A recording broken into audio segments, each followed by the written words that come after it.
নমস্কার বন্ধুরা, আজকে আমি আমের ফুলুরি বানাবো। তার জন্য আমি এক বাটি সুজি নিয়েছি। এই বাটিরই মাপে আমি দুধ নেব।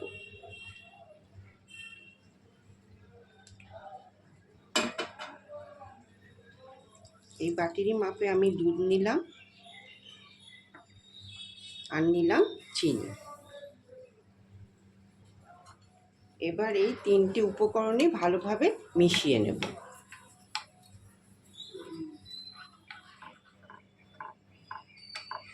দেখো বন্ধুরা, এটা ভালোভাবে মেশানো হয়ে গেছে। এবার আমি 10 থেকে 15 মিনিটের জন্য রেস্টে রাখবো। এবার আমের পাল্পটা একটু মিহি করার জন্য আমি মিক্সারে দিয়ে দিচ্ছি।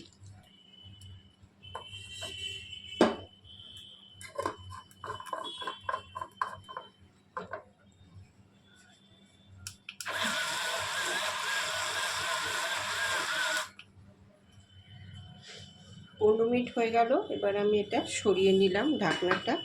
এই দেখো এরকম হয়ে গেছে।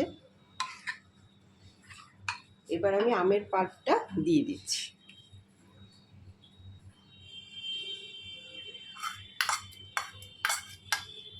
তাও ভালো করে মিশিয়ে নিচ্ছি।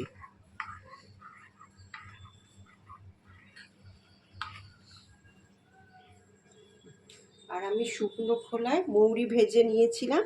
তা আমি এই মৌরিগুলোকে আধ ভাঙা অবস্থায় রেখেছি, কারণ পুরো গুঁড়ো করলে মৌরিটা খেতে ভালো লাগবে না।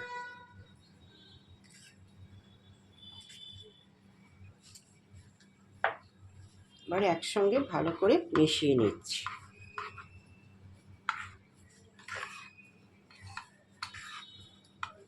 এরকম আধ ভাঙা থাকলে যখন খাওয়া হবে ফুলুরিটা, তখন খুব সুন্দর লাগবে টেস্টটা।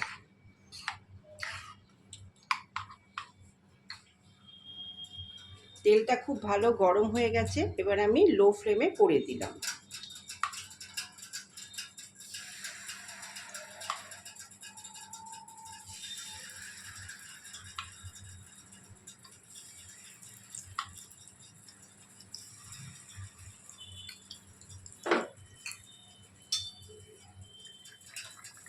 এবার আমি উল্টিয়ে দিচ্ছি।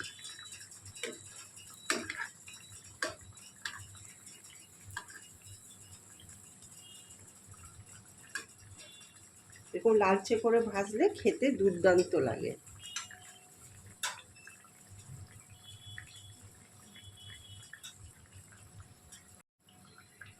দেখো বন্ধুরা, দুদিকটাই ভাজা হয়ে গেছে। এবার আমি তুলে নিচ্ছি।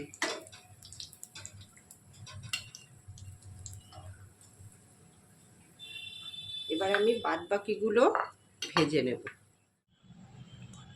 তৈরি হয়ে গেল পাকা আমের ফুলুরি। তোমরাও এরকম করে বানিও, আর খেতে কেমন হয় অবশ্যই জানাবে।